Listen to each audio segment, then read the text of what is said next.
মেয়েটির শ্বাসকষ্টের রোগ ছিল। একদিন মেয়েটির বাবার সাথে তার ঝগড়া হয়। মেয়েটির বাবা তাকে চড় মেরে বসে, আর সেই দুঃখে মেয়েটি ঘরে যেয়ে কাঁদতে থাকে। কিন্তু হঠাৎ করেই মেয়েটির মা আবিষ্কার করে মেয়েটি ফাঁসিতে ঝুলে সুইসাইড করেছে। আর এরপরেই বাড়িতে শোকের মাতম লেগে যায়। কিন্তু আজব বিষয়টা হচ্ছে, মেয়েটার লাশের যখন সৎক্রিয়া করা হবে তখন মেয়েটির লাশকে ঘর থেকে বের করা যাচ্ছিল না। কিন্তু কেন? এর পেছনের রহস্য বা আসল সত্যিটা কি, সেটাই দেখানো হবে আজকের গল্পে। তো আজকের এই সাসপেন্স থ্রিলার এবং একটু হরর ভরা মুভিটা আশা করি আপনাদের ভালো লাগবে। তো আজ এক্সপ্লেন করতে যাচ্ছি 2025 সালে তামিল ভাষায় মুক্তি পাওয়া মুভি ইয়ামাকাথাগি। তো hi guys, welcome to my channel ফিল্মের গল্প। এমন নতুন আর অসাধারণ সব মুভি আর ওয়েব সিরিজের এক্সপ্লেনেশন বাংলায় দেখতে চাইলে চ্যানেলটিকে সাবস্ক্রাইব করে রাখতে পারেন। মুভির শুরুতেই তামিলনাড়ুর ছোট্ট একটি গ্রামকে দেখানো হয়, যেখানে মন্দির থেকে একজন লোককে রেগে বের হয়ে যেতে দেখা যায়। এরপরেই মন্দিরের পুরোহিত তার পুজো অর্চনা শেষ করে একটা ডালি ধরিয়ে দেয় গ্রাম প্রধানের হাতে। আর সেই ডালিটা গ্রাম প্রধান হাতে তুলে দেয় পশুপতির, কারণ পশুপতি মন্দির সভার আজকে থেকে নতুন সভাপতি, আর তাকেই সব দায়িত্ব তুলে দেয়। তখন পশুপতি গ্রাম প্রধানকে বলে সে তার সর্বোচ্চ চেষ্টা করবে এই মন্দিরের উন্নতি করার জন্য। আর সামনে মন্দিরে যে আসন্ন অনুষ্ঠান রয়েছে, ফেস্টিভ্যাল রয়েছে, সেটাও তারা খুব ধুমধাম করে পালন করার আয়োজন করবে। এরপরে তারা সেখান থেকে চলে আসছিল। মাথু এবং তার বন্ধুরা কথা বলতে আসছিল। তখনই মাথু বালু নামের একজন লোককে ডাক দেয়, যে সেই মন্দিরেই কাজ করছিল।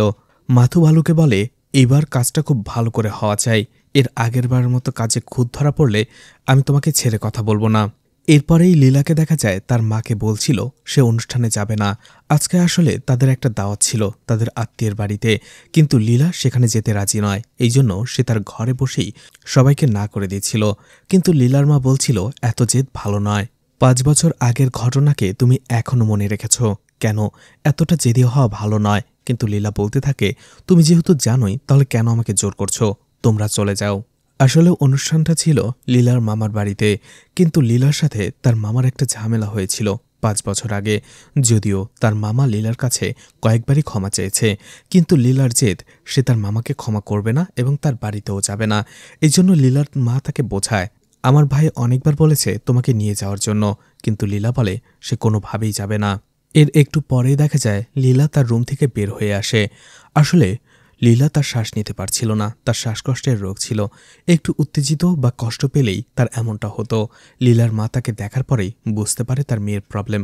সাথে সাথে লীলাকে নিয়ে এসে বসায়, আর সাথে সাথে লীলার ইনহেলারটা তাকে দেয়। লীলার বাবা বাড়িতে আসে, দেখা যায় লীলার বাবাই ছিল গ্রাম প্রধান। লীলার বাবা বালাকৃষ্ণ যখন তার মেয়ের এই অবস্থা দেখে, সেও তড়িঘড়ি করে ফ্যানটা সেখানে এনে রাখে। আসলে লীলার এই অবস্থাটা পরিবারের সবারই জানা ছিল, তাই তারা সিদ্ধান্ত নেয় তারা সেই অনুষ্ঠানে যাবে না। লীলা তখন বলে, তোমরা তো জানো এটা নিত্যদিনকার অভ্যাস আমার, আমি নিজেকে সামলে নিতে পারবো, তোমরা অনুষ্ঠানে চলে যাও। লীলা তাদের জোর করে। অবশেষে লীলার বাবা বালাকৃষ্ণা লীলার দাদিকে বলে যায় লীলার দিকে খেয়াল রাখার জন্য। সে বাড়িতে একাই রয়ে গেল। কিন্তু লীলার দাদিকে দেখা যায় সেই দিকে কোনো ভ্রুক্ষেপই ছিল না। সে একটি রুমের দিকে ঠায় তাকিয়েছিল। এরপরে দেখা যায় মাথু এবং তার বন্ধুরা একটা জায়গায় দাঁড়িয়ে কথা বলছিল। সেখানে আসতেই অশোক বলতে থাকে, এইসব বিজনেস করাটাই আমাদের ভুল হয়েছে। তখন অন্য একজন বলে, অশোক দেখো, তুমি টেন্স এটা আমরা বুঝতে পারছি, কিন্তু তাই বলে মাথা গরম করা যাবে না। অশোক রেগে যায়, বলে মাথা গরম করব না তো কি করব? ও বলেছিল 6 মাসের মধ্যে সেটা ফেরত দিয়ে দেবে, কিন্তু এখন কোথায়? এই বিষয়টা সবাই জানাজানি হয়ে গেলে আমি মুখ দেখাতে পারবো না। আমার পরিবারের কাছে আমি কি করে মুখ দেখাবো? তখন শক্তি নামের আরও একজন বলে, এখন আমাদের একমাত্র গডই রক্ষা করতে পারে। আসলে সে যদি আমাদের রক্ষা না করে তাহলে আমরা একেবারে শেষ হয়ে যাব। খুব তাড়াতাড়ি টাকা উপার্জন করার লোভ আমাদের পেয়ে বসেছিল, এখন সেটারই ফল ভোগ করছি আমরা। তখন অশোক বলে, তার কাছ থেকে চুরি করে আবার তার কাছেই ক্ষমা চাওয়া হচ্ছে? অর্থাৎ তারা মন্দিরের কোনো কিছু একটা চুরি করেছিল, আর সেটার টাকা দিয়ে তার ব্যবসা শুরু করেছিল, কিন্তু সেই ব্যবসায় লস হয়েছে। আর এখন তারা ভয় পাচ্ছে এই বিষয়টাও যদি বাইরে জানাজানি হয় তাহলে তাদের কি হবে, তাদের পরিবারেরই বা কি হবে। অশোক মাথুকে বলে, আমি তোমাকে বিশ্বাস করি দেবীর মাথার তাজটা তোমাকে দিয়েছিলাম, এখন সোমবারে সেই বক্সটা আমাদের হ্যান্ডওভার করতে হবে উৎসবের জন্য। তার আগে সেই বক্সের ভেতরে সেই তাজটা থাকতে হবে। মাথু বলে, তুমি টেনশন করো না, আমি অনেক জায়গায় টাকা চেয়েছি, টাকাটা পেয়ে গেলেই সেই তাজটা আমরা ছাড়িয়ে আনব। এদিকে চন্দর বাড়িতে দেখা যায় তার মা অসুস্থ ছিল। ডক্টর এসে তাকে চেক আপ করে আর ইশারায় বলে সে ঠিক আছে। এটা শোনার পরে চন্দ্রর বাবা থিরু বলে, ও মারা গেলে অবশ্য ভালো হতো, একটা কারণ দেখানো যেত সে অনুষ্ঠানে না যাওয়ার। এতে চন্দ্র রেগে যায়। থিরু বলতে থাকে, এই গ্রামের সব সম্মান শেষ হয়ে গেছে, এখন আমার কোথাও যেতেও লজ্জা লাগে। সবাই আমার দিকে এমনভাবে তাকিয়ে থাকে যেন মনে হচ্ছে আমি জেল ফেরত আসামি অথবা জেল থেকে পালিয়েছি। তোমার কাজের জন্য আমি আমার মান সম্মান সবকিছু হারিয়ে ফেলেছি, এখন আমার কোথাও যেতে লজ্জা লাগে। তখন চন্দ্র রেগে যায় আর বলে, তোমার এসব চিন্তাধারা বাদ দাও। ঠিক তখনই দেখা যায় থিরুর শ্বাসকষ্ট হয়। সাথে সাথে চন্দ্রর ওয়াইফ তাকে পানি এনে দেয়। আর তখনই থিরু রেগে যায় তার উপরে আর বলে, এই বাড়িতে কেউ আমাকে কখনো ঘটি দিয়ে পানি দেবার সাহস পায়নি, আর তুমি আমাকে দিচ্ছ। বোঝাই যাচ্ছিল সে চন্দ্রর স্ত্রী অর্থাৎ তার বৌমাকে তেমন একটা ভালো চোখে দেখত না। এতে চন্দ্রর স্ত্রী কষ্ট পায়। চন্দ্র তাকে সেখানে সান্ত্বনা দেয়। এদিকে যে বাড়িতে অনুষ্ঠান হচ্ছিল সেই বাড়ির মহিলারা একে অপরের সাথে বলাবলি করছিল চন্দ্রর মা এখনও বেঁচে আছে। আসলে চন্দ্রর মা অনেকদিন ধরেই অসুস্থ, মারা যাবে যাবে করেও মারা যাচ্ছিল না। আর এটা নিয়েই পাড়ার মহল্লার সবাই কথা বলছিল। মহিলারা বলছিল, আমি তো শুনেছি এরকম হয় অনেক সময় অন্য কোনো কারণে। আমাদের ওইখানে এক মহিলার ভেতরে দুটো আত্মা ছিল, যার ফলে দিনের পর দিন যাবার পরেও সে মারা যাচ্ছিল না, মুমূর্ষু অবস্থায় পড়েছিল। এরপরে যখন তার ভেতর থেকে সেই আত্মাকে দূরে সরিয়ে দেওয়া হয়, তারপরে সে মারা গিয়েছিল। সেখানে এমন অনেক মহিলারা ছিল যারা বিভিন্ন ঘটনা বলতে থাকে। তখনই সেখানে অন্য একটি মেয়েও ছিল যে এসব কুসংস্কারে বিশ্বাস করত না। সে তাদের চুপ থাকতে বলে আর বলে সে যতদিন বেঁচে থাকার ততদিনই বেঁচে থাকবে, হয়তোবা তার শরীরে এখনও শক্তি বেঁচে রয়েছে আর তাই সে জীবিত রয়েছে। এরকম অদ্ভুত কথা বলা বন্ধ করুন। সবাই তার দিকে অন্যভাবে তাকায়। এদিকে লীলাকে দেখা যায় তার বান্ধবীর সাথে তার উপরের রুমে যাচ্ছিল। ঠিক তখনই তার বিড়ালটা সেখান থেকে চলে যায়। লীলা তার বিড়ালটাকে ধরার জন্য এদিক ওদিক ছুটতে থাকে। ঠিক তখনই হঠাৎ করেই লীলার আবারও শ্বাসকষ্ট উঠে যায়। জ্যোতি তাড়াতাড়ি তাকে চেয়ারে বসায়। লীলা তাকে ইশারা করে ইনহেলার দেওয়ার জন্য। জ্যোতি সেটা আনতে যায়, কিন্তু জ্যোতি সেখানে আসার পরে লীলা তাকে বলে তার শ্বাসকষ্টের কারণ দৌড়াদৌড়ি নয়, বরং একটা বাজে গন্ধ যেটা কোথাও থেকে আসছে। লীলা ভালো করে দেখার পরে বুঝতে পারে তাদের বাড়িতে সেই বদ্ধ রুমটা থেকেই এই বাজে গন্ধ বের হচ্ছে। একটু পরেই লীলার বাবা মা সেই অনুষ্ঠান থেকে ফিরে আসে আর তাকে এই অবস্থায় দেখে জিজ্ঞেস করে কি হয়েছে। লীলা তাদের বলে তার শ্বাসকষ্টের কারণটা হচ্ছে এই বন্ধ রুম, এটার ভেতর থেকে বাজে একটা গন্ধ আসছে। লীলার মা বলে এই রুম তো খোলা যাবে না, তার শাশুড়ি বলেছে এই রুম খুললে এই পরিবারের অনিষ্ট হবে। লীলা তাকে বলে এসব কুসংস্কার আমি মানি না, এই রুমের ভেতরে যে গন্ধটা বের হচ্ছে সেটা যদি থাকে তাহলে আমি এই বাড়িতে থাকতে পারবো না। এদিকে লীলার দাদি বলে কখনো সেই রুম খোলো না, তাহলে তোমাদের অনিষ্ট হবে। অবশেষে মেয়ের আবদার রাখতেই বালাকৃষ্ণা সেই রুমের দরজাটা ভেঙে ফেলে। এরপরে বালাকৃষ্ণা দেখতে পায় সেই রুমের ভেতরে একটা ইঁদুর মরে পচেছিল, সেটারই গন্ধ বের হচ্ছিল। কিন্তু সেটা নিয়ে যখনই সে বের হতে যাবে দরজাতে বালাকৃষ্ণের মাথায় বাড়ি লাগে। আর এটা দেখেই বালাকৃষ্ণার মা ভয় পেয়ে যায়, বুঝতে পারে সে যেটা ভেবেছিল সেটাই হচ্ছে। এরপরেই দেখা যায় মাথু অশোক আবারও দেখা করে। অশোক তাকে বলে তুমি বলেছিলে শুক্রবারের মধ্যে সেই টাকাটা ফেরত দেবে। মাথু বলে আমি জানি আজ শুক্রবার, আমি কয়েকজনের সাথে কথা বলেছি কিন্তু তারা এখনও টাকা দেয়নি। অশোক বলে তুমি অপরিচিত মানুষের কাছে টাকা কেন চাইবে, তোমার পরিবার থেকেই তো তুমি টাকাটা নিতে পারো। মাথু বলে আমি চাই না আমার পরিবার এই বিষয়টা জানুক। অশোক বলতে থাকে সেটা তোমার ব্যাপার, কিন্তু এর জন্য যদি আমি প্রবলেমে পড়ি বা আমার পরিবারের কোনো মান সম্মান হানি হয় তাহলে আমি তোমাদের ছেড়ে কথা বলবো না। রাতের বেলায় বালাকৃষ্ণাকে রেগে বাড়ি ফিরতে দেখা যায়। সেখানে বসে থাকার পরে বালাকৃষ্ণের স্ত্রী তাকে খাবার খেতে দেয়, কিন্তু বালাকৃষ্ণ রেগে খাবারটাও ফেলে দেয়। এতে বালাকৃষ্ণের স্ত্রীও রেগে যায় আর বলে আমাদের সব উপার্জন কষ্টই তো খাবার খাওয়ার জন্য, আমাদের এই পরিশ্রমকে তুমি এভাবে ফেলে কেন দিচ্ছ? খাবারকে আমরা দেবতার মতো সম্মান করি। কিন্তু তখনই রেগে যায় বালাকৃষ্ণা আর বলে আমার মাথায় অনেক প্রেশার রয়েছে, তুমি এসব জ্ঞান আমাকে দিতে এসো না। বালাকৃষ্ণার মুখের উপরে যখন আবারও তার স্ত্রী কথা বলে বালাকৃষ্ণা রেগে গিয়ে তাকে চড় মেরে বসে। এদিকে চিৎকার চেঁচামেচির আওয়াজ শুনে লীলার নিচে চলে আসে এবং তার ভাবিকে জিজ্ঞেস করে কি হয়েছে। লীলার ভাবি তাকে সবকিছু খুলে বলে। এতে লীলা রেগে যায় আর তার বাবাকে বলে তুমি বাইরের টেনশনের কারণে ভেতরে এসে কেন রাগারাগি করছো?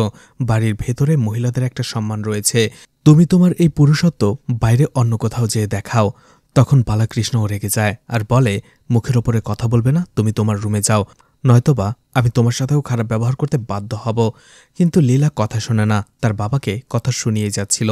আর এতে বালাকৃষ্ণা প্রচণ্ড রেগে যায় আর লীলাকেও একটা চর মেরে বসে। এতে লীলা অবাক হয়ে যায়, কারণ লীলার বাবা তাকে কখনো গায়ে হাত তোলেনি। এই প্রথম। লীলা কাঁদতে কাঁদতে ওপরে চলে যায়। রাতের বেলা লীলার ভাই মাথু বাড়িতে ফেরে, আর তখনই বাড়ির এই অবস্থা দেখে তার স্ত্রীকে জিজ্ঞেস করে কি হয়েছে। তার স্ত্রীর কাছ থেকে সে সবকিছু শোনে আর বলে সবকিছু পরিষ্কার করে ফেলো, যা হওয়ার হয়েছে। লীলার দাদি বলতে থাকে, আমি জানতাম এরপরে এই বাড়িতে আর কোনো ভালো কিছু হবে না। এদিকে অনেক রাতে লীলার মা লীলার রুমে যায় আর লাইট বন্ধ করে দরজা লাগিয়ে দিতে যাবে। ঠিক তখনই তার চোখে পড়ে লীলার ঝুলন্ত পা, আর দেখতে পায় লীলা ফাঁসিতে ঝুলে আছে। এটা দেখার পরে সে হতবাক হয়ে যায়, চিৎকার করে বসে। খবরটা ছড়িয়ে পড়লে মাথুর বন্ধুরা তার বাড়িতে আসে। মাথু বলতে থাকে, লীলার মৃত্যুর জন্য আমিই দায়ী। আমি ভেবেছিলাম বাবা তাকে শুধুমাত্র বকেছে, এতে তার কিছুই হবে না। আমার ওকে সান্ত্বনা দেওয়া উচিত ছিল। পুরো বাড়িতে শোকের মাতম পড়ে যায়, সবাই কাঁদতে থাকে। লীলার বাবা কাঁদতে কাঁদতে বলে, তুমি শ্বাসকষ্টের মতো এত কঠিন একটা রোগের সাথে লড়াই করতে পারো, কিন্তু আমার দু একটা কথা তুমি সহ্য করতে পারলে না। এভাবে আমাদের একা করে দিয়ে কেন চলে গেলে? এদিকে লীলার মা তো শোকে পাথর হয়ে গিয়েছিল। নিজের একমাত্র মেয়েকে হারিয়ে সে যেন একেবারে সর্বশান্ত হয়ে গিয়েছিল। মাথুর বন্ধুরা তাকে জিজ্ঞেস করে কি হয়েছিল। মাথুর সবকিছু খুলে বলে। এরপরে শক্তি বলে, এখন যদি পুলিশকে ইনফর্ম করা হয় তাহলে পুলিশ এসে লীলার ডেড বডিটা নিয়ে যাবে, তোমাদের পরিবারের সবাইকে হ্যারাসমেন্ট করবে, এমনকি লীলার ডেড বডিকে পোস্টমর্টেমে পাঠানো হবে। তার চেয়ে বেটার আমরা নিজেরাই সবকিছু ঠিক করে ফেলি, সৎক্রিয়া করে ফেলি, এতে তোমাদের পরিবারের সবার ভালো হবে। মাথু যখন বালাকৃষ্ণাকে যে এই কথাটা বলে, বালাকৃষ্ণ বলে, তোমার যা ভালো মনে হয় সেটাই করো, আমি কিছুই ভাবতে পারছি না। সে কাঁদতে থাকে। এরপরে একজন ডক্টর আসে, আর সেই ডক্টরও লীলাকে চেক আপ করে আর দেখতে পায় লীলা মারা গেছে। সেও কাঁদতে থাকে, কারণ ছোটবেলা থেকে সেও লীলাকে নিজের মেয়ের মতোই দেখত। অশোক ডক্টরকে বলে এই কথাটা যেন সে সবার কাছে না বলে। ডক্টর সেখান থেকে চলে যায়। পরের দিন সকালবেলায় পুরো গ্রামে কথাটা ছড়িয়ে পড়ে। পুরো গ্রামের মানুষরা লীলাকে দেখতে আসে। যারা লীলাকে ভালোবাসত তারা লীলার এই অসময়ে চলে যাওয়াটা কোনোভাবেই মেনে নিতে পারছিল না। চিৎকার করে কাঁদতে থাকে সবাই। অন্যদিকে লীলার সৎক্রিয়ার কাজটা ধীরে ধীরে চালু হচ্ছিল। এরপরেই দেখা যায় লীলার সেই মামা তাকে দেখার জন্য আসে শেষবারের মতো, আর তার পা ধরে ক্ষমা চায়। বলে, তুমি আমাকে বলেছিলে সবার সামনে ক্ষমা চাইতে, কিন্তু সেই সুযোগটাও তুমি আমাকে দিলে না, তাই আজকে বাধ্য হয়ে তুমি চলে যাওয়ার পরেই তোমার কাছে ক্ষমা চাইতে হলো। সেও কাঁদতে কাঁদতে সেখান থেকে চলে যায়। এদিকে গ্রামের রাস্তায় দুটো অটো যাচ্ছিল। অটো দুটো থামতেই একজন অটো ড্রাইভার সেখানে থাকা আরেকজনকে বলছিল, তোমরা কি এই প্রথমবার মৃত্যুর সংবাদ ঘোষণা করছো? ফিউনারাল কখন হবে সেই টাইমটাই তো বলছো না। সেই লোকটা বলে, আমি ফোনে তাদের জিজ্ঞেস করছি, তারা কোনো নির্দিষ্ট টাইম দিতে পারছে না। আসলে সেটা লীলার ফিউনারালের কথাই বলা হচ্ছিল। অশোক যখন মাথুকে সেই টাইমটা জিজ্ঞেস করে, মাথু বলে দুপুর 2টায়। ঠিক তখনই পশুপতি এসে বলে, কি বলছো? তরতাজা একটা মেয়ে এভাবে চলে গেল। গ্রামের শোকের ছায়া বইছে, সবাইকে একটু কাঁদতে দাও। সবাই সবার দুঃখটা ঝেড়ে ফেলুক কেঁদে, তারপরে না হয় করা যাবে।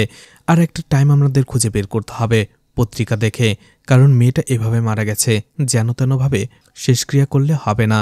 মাথু বলে, ঠিক আছে, তাহলে সন্ধ্যা 6টার পরে যে কোনো সময় একটা করে ফেলবো।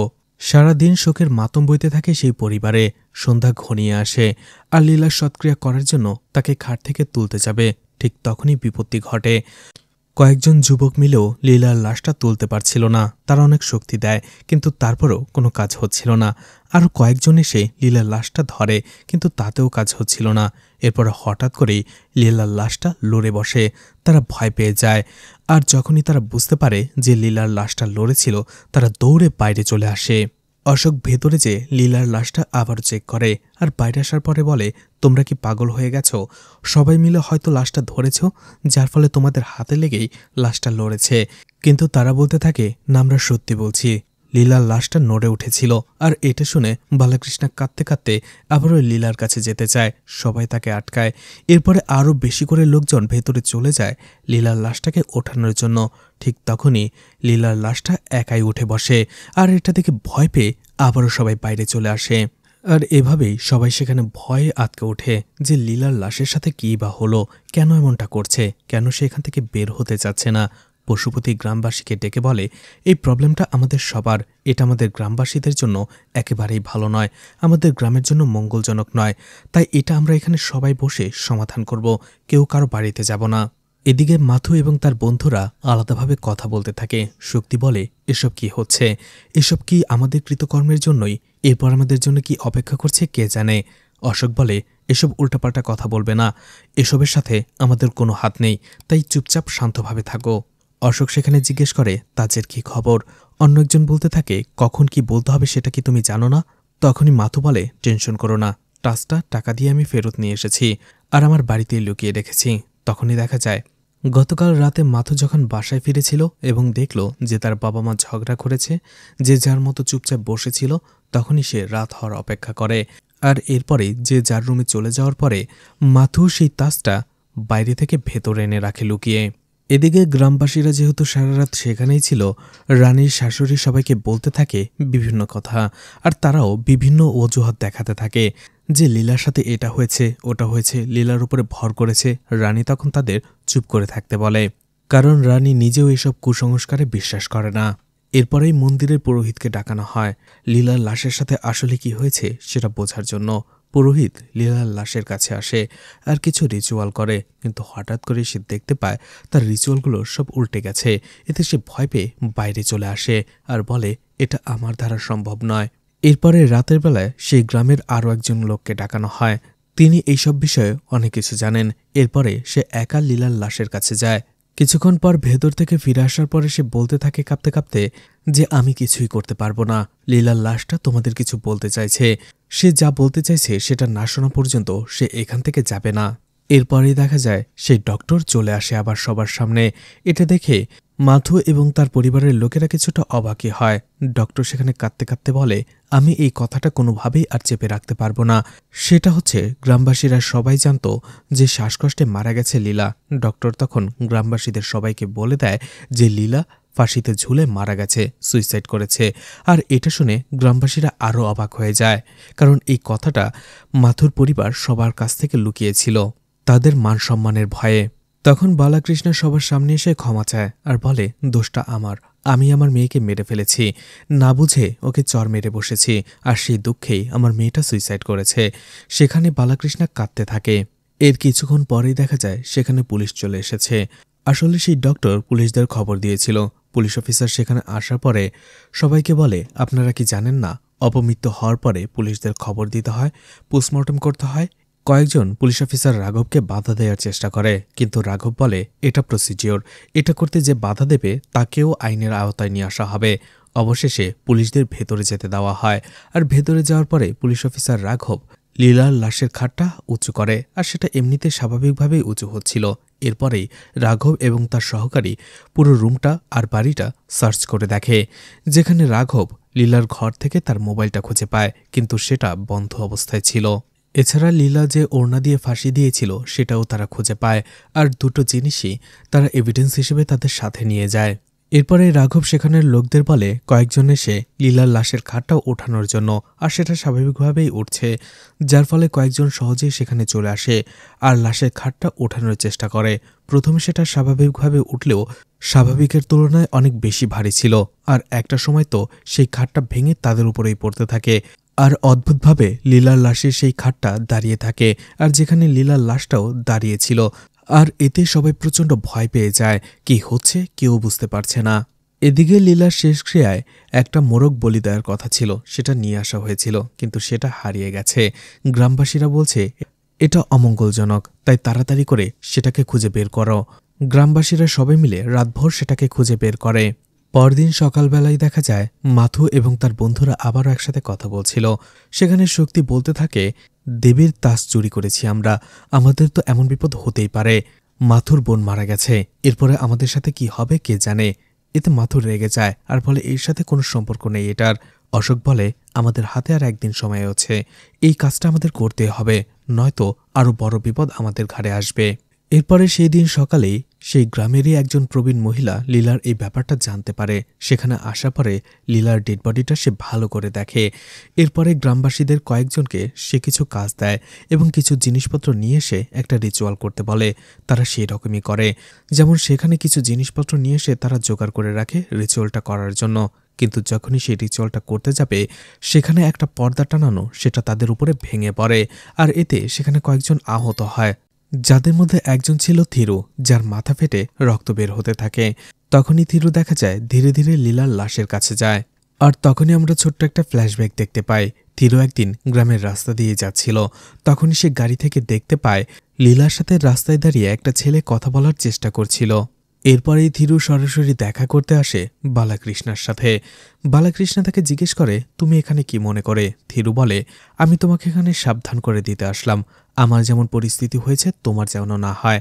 আসলে থিরুর ছেলে চন্দ্র তাদের নিচু জাতির এক মেয়েকে বিয়ে করেছে, যার ফলে সমাজে তার মাথা নিচু হয়ে গেছে, এমনটাই সে মনে করে। থিরু বলতে থাকে, আমার এখন সবকিছু রয়েছে, শুধুমাত্র সমাজে আমার মর্যাদা আর সম্মানটা নেই, যেটা আমি হারিয়ে ফেলেছি। আর এই মর্যাদা আর সম্মান অনেক মূল্যবান জিনিস, যেটা টাকা দিয়ে পাওয়া যায় না। তুমি খেয়াল রেখো তোমার অবস্থাও যেন আমার মতো না হয়। বালাকৃষ্ণা বলে, কি বলবে ভালো করে খুলে বলো। তখন থিরু বলে, আমি দেখলাম তোমার মেয়ে রাস্তায় দাঁড়িয়ে একটি ছেলের সাথে হেসে হেসে কথা বলছে। থিরু যদিও সেখানে দেখেছিল যে লীলা কথা বলছিল না হেসে হেসে, বরং ছেলেটি তার সাথে জোর করে কথা বলার চেষ্টা করছিল। কিন্তু থিরু সেখানে এসে মিথ্যে কথা বানিয়ে বলে, আর এতে অনেক রেগে যায় বালাকৃষ্ণা। আর এই জন্যই বালাকৃষ্ণা সেই রাতে অতটা রেগে বাড়ি ফিরেছিল আর সবার সাথে ওইরকমভাবে খারাপ ব্যবহার করেছে। এদিকে ঘটনা প্রেজেন্টে চলে আসে। থিরু সেই লীলার লাশের সামনে দাঁড়িয়ে দাঁড়িয়ে নিজের এই কনফেশনটা করতে থাকে। বলে, আমার জন্যই হয়তোবা তোমার এই অবস্থা। আমি সেই দিন তোমার বাবাকে মিথ্যে বলেছিলাম যে তুমি হেসে হেসে কথা বলছো, যেখানে তুমি সেখানে কথাই বলছিলে না। আর এটা যখন গ্রামবাসীরা শুনতে পায়, সবাই ধিক্কার জানাতে থাকে থিরুকে। বলতে থাকে, তুমি তোমার নিজের মানসম্মান হারিয়ে অন্যের পরিবারকে এমন একটা বিপদে ফেললে। একটা জলজন্ত মেয়ে তোমার জন্য মারা গেল। সবাই সেখানে ধিক্কার জানাতে থাকে, এমনকি থিরুর ছেলে চন্দ্র। এদিকে শক্তি অনেক ভয় পেয়ে যাচ্ছিল। তার সাথে দেখা করতে আসে অশোক। শক্তি বলে, আমার মনে হচ্ছে এটা কোনো আত্মা করছে, কারণ থিরু যে এই ভুল কাজটা করেছিল সেই আত্মাই তার উপরে ভর করে তাকে সত্যিটা বলিয়ে দিয়েছে। অন্যদিকে আমরা দেবীর তাস তৈরি করেছি, এটাও যদি সেই আত্মা আমাদের উপরে ভর করিয়ে সবার কাছে বলে দেয় তাহলে কি হবে? আমার তো প্রচণ্ড ভয় করছে। গতকাল রাতে সেই তাসটা মাথুর বাড়িতে ছিল, আর মাথুর বোন সুইসাইড করল। এটা কোনো কোইন্সিডেন্স নাকি সেই তাজেরই প্রভাব? অর্থাৎ দেবী আমাদের উপরে অভিশাপ দিয়েছে এবং নারাজ হয়েছে। এদিকে দেখা যায় সেখান থেকে একটা ছেলে ধীরে ধীরে কেটে পড়ার চেষ্টা করছিল। তখন একজন পুলিশ অফিসার দেখে ফেলে এবং পেছন দিয়ে যে তার উপরে হাত রাখে। আর এতেই ছেলেটা ভয় পেয়ে যায় আর বলে, আমি কিছু করিনি। বোঝাই যাচ্ছিল সে কিছু লুকাচ্ছিল। তার নাম ছিল সোমু। ঘটনা ফ্ল্যাশব্যাকে চলে যায়। আসলে সেই দিন লীলার সাথে যে ছেলেটি ছিল সেটা ছিল সোমু। লীলা তাকে বলছিল তার এটা পছন্দ নয়, সোমু তার পেছনে পেছনে এভাবে ঘুরুক। অন্যদিকে সোমু বলতে থাকে, গত 3 বছর ধরে আমি তোমার পেছনে এইভাবেই ঘুরে যাচ্ছি। আমি তোমাকে কথা দিয়েছি, যতদিন না তোমার উত্তর হ্যাঁ হবে আমি তোমার জন্য অপেক্ষা করব। কিন্তু লীলা বলতে থাকে, 3 বছর আগেও তার উত্তর যেটা ছিল এখনও আছে, ভবিষ্যতেও থাকবে। কখনোই সে সোমুকে পছন্দ করবে না। অন্যদিকে সোমু এক প্রকার তাকে জোর করতে থাকে। লীলা বলে, কথাগুলো এখনও আমি সবার কাছ থেকে লুকিয়ে রেখেছি। আমার ভাই এটা জানতে পারলে তোমাকে শেষ করে ফেলবে, তাই আমার পথ থেকে সরে দাঁড়াও। রাতের বেলা সে তার বান্ধবীর সাথে কথা বলছিল, আর একটা সময় তারা কথায় কথায় বলতে থাকে সোমুর কথা। লীলা বলতে থাকে, এই সোমুটা তাকে কয়েকদিন ধরে বেশি পেরেশান করছে। জ্যোতি বলতে থাকে, তুমি তোমার বাবা বা ভাইকে কেন বলছো না? লীলা বলে, হ্যাঁ ও আমাকে পেরেশান করছে ঠিক আছে, কিন্তু আমার ভাই আর বাবাকে বললে যে পরিণতিটা হবে সেটা ও ডিজার্ভ করে না, তাই আমি ওকে সুযোগ দিচ্ছি। আমি নিজেই ওকে সাবধান করে দেব। পরদিন দেখা যায় লীলার পথ আবারও আগলে দাঁড়ায় সোমু আর বলে, তুমি আমাকে শুধু একবার হ্যাঁ বলো, তোমার পরিবারকে আমি মানিয়ে নেব। তখন লীলা বলতে থাকে, তুমি আমাকে ঠিক যতটা পছন্দ করো আমি ঠিক ততটাই তোমাকে ঘৃণা করি। আমাদের মধ্যে কখনো কিছু হবে না, তুমি আমার পথ থেকে সরে দাঁড়াও। এভাবে তাকে ওয়ার্নিং দিয়ে সেখান থেকে চলে যায়। কিন্তু যাওয়ার সময় সোমু তার হাত ধরে। আর এই দৃশ্যটাই দেখে ফেলেছিল থিরু, যেটা সে তার বাবাকে বানিয়ে বানিয়ে বলেছিল। আর এই সোমু নিচু জাতের ছেলে ছিল, যার ফলে বালাকৃষ্ণের রাগটা আরও বেশি ছিল। ঘটনা প্রেজেন্টে চলে আসে। জ্যোতি সেখানে এসে সমুকে চর মেরে বসে আর বলে, তোমার জন্যই লীলার আজকে এই পরিণতি। সে তোমাকে কতবার বলেছিল তার জীবন থেকে সরে দাঁড়াতে, কিন্তু তুমি তার কি অবস্থা করে ছাড়লে। এদিকে গ্রামবাসীদের কাছে যখন লীলার মৃত্যুর রহস্য একে একে ফাঁস হচ্ছিল, তারাও রেগে যাচ্ছিল। প্রথমত তারা থিরুকে ধিক্কার জানাতে থাকে, এরপরেই সমুকে, যে তাদের মতো ছেলেদের কাজই হচ্ছে লীলার মতো মেয়েদের পেছনে ঘোরা, তাদের জীবন নষ্ট করা। সেখানে তারা সবাই চায় যেন সমুর শাস্তি হয়। অন্যদিকে রানী বলতে থাকে, আমার তো মনে প্রশ্ন ঘুরপাক খাচ্ছে অন্যটা। লীলার মতো একটি মেয়ে সামান্য একটা কারণে সুইসাইড করলো, আমার তো মানতেই কষ্ট হচ্ছে।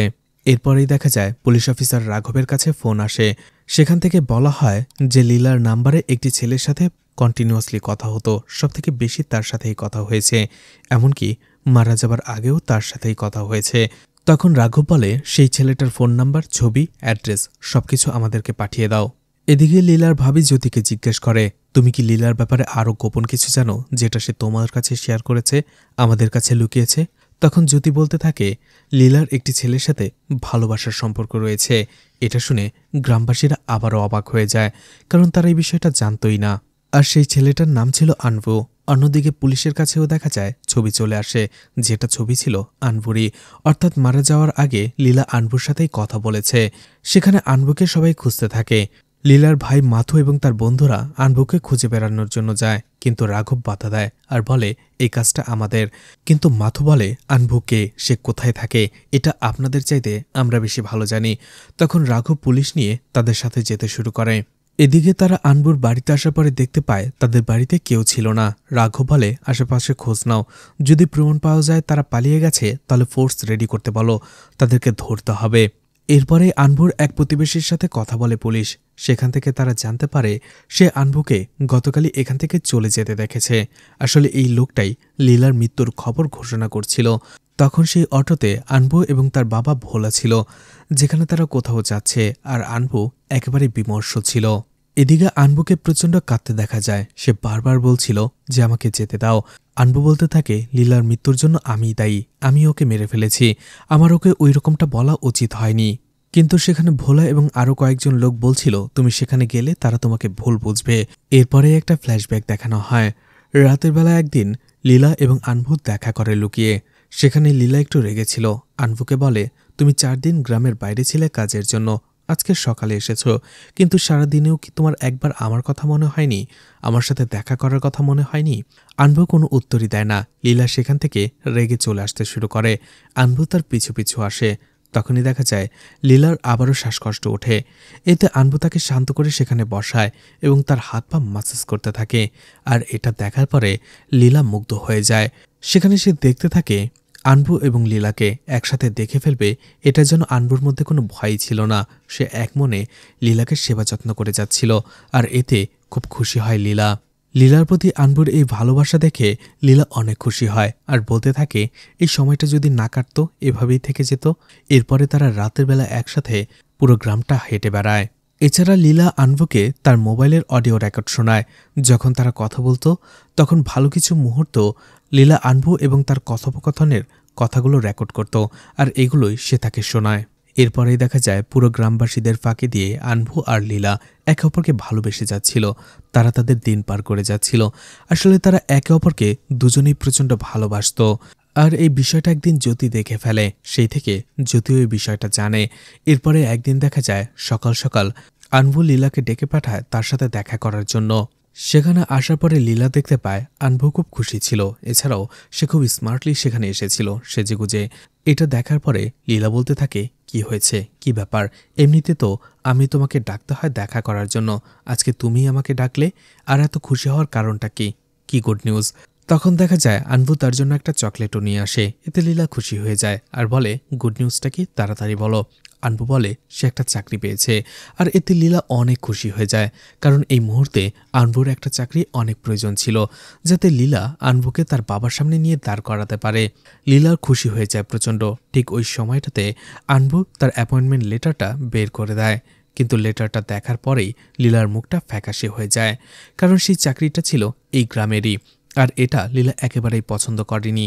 লীলা বলে, আমি আমাদের ভালোবাসার প্রথম দিন থেকেই তোমাকে বলেছিলাম তুমি এই গ্রামে কোনো চাকরি করতে পারবে না, তাহলে আমরা আমাদের জীবনটা পার করতে পারবো না, এই গ্রামের লোকরা আমাদের করতে দেবে না। তোমাকে অবশ্যই এই গ্রামের বাইরে কোথাও চাকরি করতে হবে।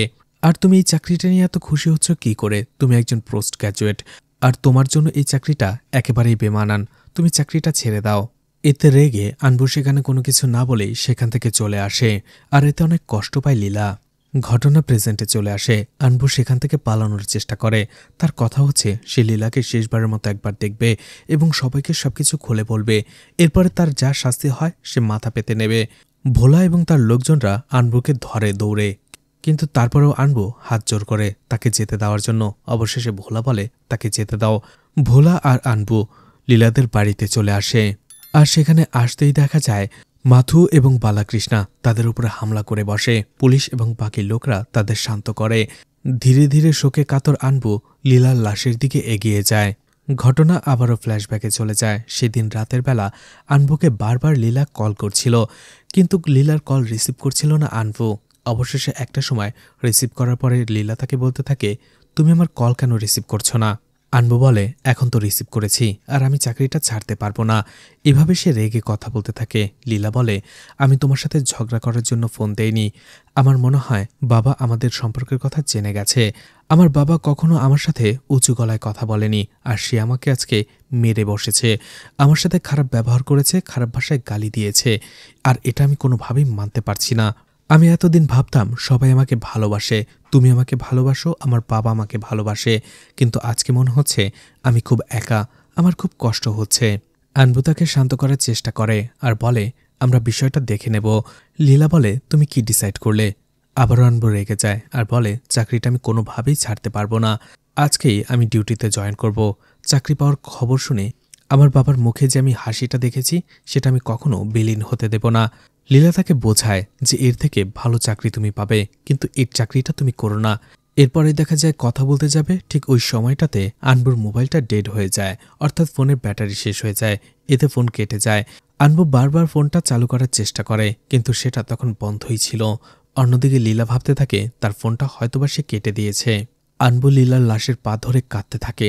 সে বুঝতে পারে হয়তোবা ওভাবেই সে কথা বলে ফোনটা কেটে দিয়েছে। অন্যদিকে তার বাবাও তার সাথে খারাপ ব্যবহার করেছিল।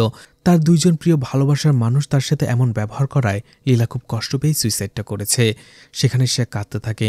এরপরেই আনবুর বাবা ভোলা সেই খাটের ভেতরে একটা রশি বেঁধে সেটাকে টেনে বের করার চেষ্টা করে আর বলে, তুমি কেন বের হচ্ছ না? তোমার জন্য আমার ছেলেকে সবাই দোষারোপ করছে। এই বিষয়টা আমাদের গ্রামবাসীর জন্য অভিশাপ হয়ে থাকবে। তুমি আমাদেরকে মুক্তি দাও। কিন্তু তাতেও কিছুই হচ্ছিল না। ভোলা কাঁদতে কাঁদতে সেখান থেকে বের হয়ে যায়। এরপরে লীলার দাদি কাঁদতে থাকে আর বলে, সবকিছু আমার জন্যই হয়েছে। আমি তোমাদের বলেছিলাম সেই রুমের দরজাটা খোলো না। খোলার পর থেকেই সব অনিষ্ট হতে শুরু করবে, আর সেটাই হয়েছে। আর এর জন্য দায়ীও আমি। সেই রুমের ভেতরেই আমার বোন মিথ্যে অভিযোগ মাথায় নিয়ে সুইসাইড করেছিল, আর এর দায়ও ছিল আমার, কারণ সে যে কাজটা করেনি সেটা আমি করেছিলাম, কিন্তু তার সম্পূর্ণ দায়টা পড়েছিল তার উপরে। আর এই মিথ্যে অভিযোগ সহ্য করতে না পেরেই আমার বোন সুইসাইড করে। আর এই বিষয়টা কেউ এতদিন জানত না, কারণ লীলার দাদিরা যমজ বোন ছিল। আর লীলার দাদি একটা শাড়ি চুরি করেছিল, কিন্তু সেই নামটা যেয়ে পড়ে লীলার দাদির বোনের ওপরে। আর তখন থেকে সবাই তাকে কথা শোনায়, কিন্তু লীলার দাদি সেদিন মুখে কুলু পেটেছিল, যার ফলে লীলার দাদির বোন কষ্টে সুইসাইড করেছিল। আর সেই দিন থেকে লীলার দাদির ভেতরে একটা অপরাধ বোধ জন্মায়। যদিও কথাটা এতদিন সে চেপে রেখেছিল, আর সেই ঘরটাও কাউকে খুলতে দেয়নি যেখানে সে সুইসাইড করেছিল, কিন্তু এবার না বলে আর থাকতে পারল না। অবশেষে গ্রামবাসীরা এটা শোনার পরে অবাক হয়ে যায়। লীলার দাদি সেই রুমে ঢুকে যায় এবং সেখান থেকে একটা শাড়ি বের করে নিয়ে আসে, আর লীলার লাশের কাছে যেয়ে সে শাড়িটা পরিয়ে দেয় আর বলে, আমি জানি আমার বোনের আত্মাই তোমার ভেতরে ভর করেছে, আর এই সেই শাড়ি যেটা চুরি করার অপরাধে তুমি সুইসাইড করেছিলে। সে কাঁদতে কাঁদতে বাইরে বের হয়ে আসে। এরপরেই সে প্রবীণ মহিলা বলে, এখন হয়তোবা লীলার আত্মা শান্ত হবে। এখন তোমরা যাও, খাটটা টেনে বের করার চেষ্টা করো। সবাই আবারও খাটের ভেতরে রশি বেঁধে সেটা টেনে বের করার চেষ্টা করে, কিন্তু কোনো কিছুতেই কিছু হচ্ছিল না, বরঞ্চ তারা রশি ছিঁড়ে সেখানেই পড়ে যায়। আর সেখানে একটা গন্ডগোল বেঁধে যায়। আর এই ফাঁকে অশোক এবং তার বন্ধুরা সেই রুমে ঢুকে যায় যেখানে মাথু সেই তাসটা লুকিয়ে রেখেছিল। তারা সেই তাসটা নিয়ে বের হয়ে পড়ে মন্দিরে ফেরত দিয়ে আসার জন্য, কিন্তু তখনই রাস্তা দিয়ে একটা মাতাল লোক হেঁটে যাচ্ছিল। তার সাথে বাড়ি খেয়ে তাদের হাত থেকে সেই তাসটা পড়ে যায়, যেটা পাশে থেকে একজন মহিলা দেখে ফেলে। এরপরেই রাঘব আনভুর কাছে আসে আর বলে, মারা যাবার আগে লীলার সাথে তোমার ৩৫ মিনিট কথা হয়েছিল, চলো তোমাকে ইন্টারোগেশন করব। লীলার বাবা বালাকৃষ্ণা বলে, হ্যাঁ, ওই আমার মেয়েকে খুন করেছে, ওর জন্যই আমার মেয়ে সুইসাইড করেছে, ওকে নিয়ে যাও। এরপরে আনভু রাঘবকে বলে, আমি কিছুই করিনি, আর আমাদের এতক্ষণ সময় কথাও হয়নি, আপনি এক কাজ করুন। মাঝে মধ্যেই লীলা অনেক সময় তার ফোন কল রেকর্ড করত, আপনারা চাইলে সেটা খুঁজে দেখতে পারেন যে রেকর্ড হয়েছে কিনা, আর রেকর্ড হলে বুঝতে পারবেন যে আমাদের মধ্যে কি কি কথা হয়েছিল। রাঘবও আনবুর কথা বিশ্বাস করে সেই মোবাইলটা চেক করতে যায়। এদিকে বাকিরা সেখানে দাঁড়িয়েই আনবুর উপরে দোষ চাপাচ্ছিল। আনবুর বাবা ভোলা বলতে থাকে, এতে তার কোনো দোষ নেই, তার ছেলে কোনো অপরাধ করতে পারে না। ঠিক তখনই সেখানে চলে আসে রাঘব, আর সেখানে আনবুর পরিবর্তে সে মাথুকে ধরে। এরপরে ঘটনা আবারও ফ্ল্যাশব্যাকে চলে যায়। লীলা এবং আনবু যখন কথা বলছিল, লীলা কাঁদছিল। আনবু তাকে বলছিল, আমি চাকরিটা ছাড়তে পারবো না, তুমি যদি আমাকে ভালোবেসে থাকো, আমার সাথে থাকতে চাও, তাহলে আমাদের বাড়িতে চলে আসো, বাকিটা আমরা দেখে নেব, আর না হলে আমাকে ভুলে যাও। লীলা বলেছিল, তোমার কি মনে হয় তোমাকে ছাড়া আমি বাঁচতে পারবো? তখন আনবু বলেছিল, এসব ইমোশনাল ব্ল্যাকমেল করা বাদ দাও। আর ঠিক ওই সময়টাতে ফোনটা ডেথ হয়ে যায়, ব্যাটারি শেষ হয়ে যায়। লীলা তখনই তার ফোনটা ছুঁড়ে ফেলে দেয়, যার ফলে তখনও সেটা রেকর্ডিং অনই ছিল। অন্যদিকে মোবাইলটা বালিশের নিচে পড়ে যায়। লীলা কাঁদছিল। ঠিক তখনই মাথু সেখানে চলে আসে। মাথু বলে, আমি ভেবেছিলাম বাবা তোমাকে বকেছে, মেরেছে, এই জন্য তোমার মন খারাপ, কিন্তু তোমার মন তো অন্য জায়গায় পড়ে রয়েছে। তোমার কি মনে হয়? এই বিষয়টা আমি আগে থেকেই জানি। এতদিন আমি তোমার সাথে কথা বলতে পারিনি এই বিষয়ে, কারণ আমি অন্য একটা ঝামেলায় জড়িয়েছিলাম, না হলে এই বিষয়টা এতদূর করাতই না। তোমার বয়সে এমনটা হওয়া স্বাভাবিক, যা হওয়ার হয়েছে, এখনই এই সব কিছু বাদ দাও, ওকে ভুলে যাও। তখন লীলা রেগে যায় আর বলে, ভুলে যাওয়াটা কি এতই সহজ? তুমি খুব সহজেই বলে দিলে, কিন্তু আমি ওকে ভুলতে পারবো না, আর তোমাকে আমার বিষয়ে নাক গলাতে হবে না। মাথু তখন রেগে যায়। লীলা বলে, তুমি তোমার কাজ করো, আমি বাবার সাথে কথা বলে নেব। মাথু আরও রেগে যায় আর বলে, আমাদের ফ্যামিলির একটা সম্মান রয়েছে, তোমাকে তেমন ছেলেকেই বিয়ে করতে হবে যারা আমাদের ফ্যামিলির সমান, আমাদের বংশের সমান রয়েছে মর্যাদা। মাথু যখন সেখান থেকে চলে যাবে, লীলা বলতে থাকে, তোমার কি মনে হয় তুমি যেটা লুকিয়ে লুকিয়ে করেছ সেটা কেউ জানে না? তুমি যে পাপ করেছ সেটা সবাই না জানলেও আমি জানি। তুমি যে মেয়েটার সাথে চিট করেছ, সেই মেয়েটা বিষ খেয়ে সুইসাইড করেছে, এটা আর কেউ না জানলেও আমি জানি।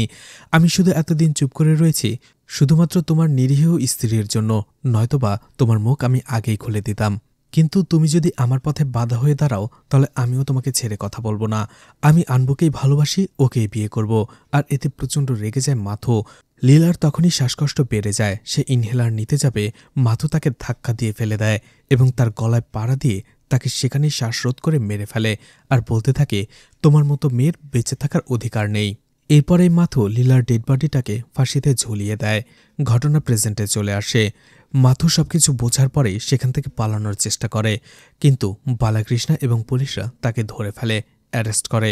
অন্যদিকে মাথু চিৎকার করে বলতে থাকে বালাকৃষ্ণাকে, আমি এই কাজটা না করলে একদিন তুমি এই কাজটা করতে, আমি তোমাকে চিনি, তুমি কখনোই তাদের সম্পর্ক মেনে নিতে না, তাই আমাকে দোষারোপ করা বন্ধ করো।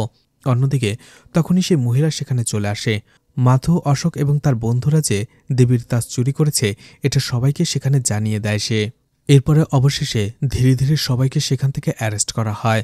সোমু, মাথু এবং তার বন্ধুদের বিভিন্ন অপরাধে পুলিশ অ্যারেস্ট করে নিয়ে যায়। অন্যদিকে মাথুর এই অবস্থার জন্য তার স্ত্রী হাউমাউ করে কাঁদতে থাকে, সে প্রেগনেন্ট ছিল। আর অন্যদিকে তার হাজব্যান্ড খুনের কেসের আসামি, এখন তার কি হবে? অন্যদিকে শোকে পাথর হয়ে যাওয়া লীলার মা অবশেষে লীলার লাশের কাছে আসে আর বলে, তুমি আমাকে সব সময় বলতে আমি আছি, সবকিছু ঠিক হয়ে যাবে, তাহলে এখন তুমি কেন আমাকে ছেড়ে চলে গেলে? তুমি কেন আমাকে ধোঁকা দিলে?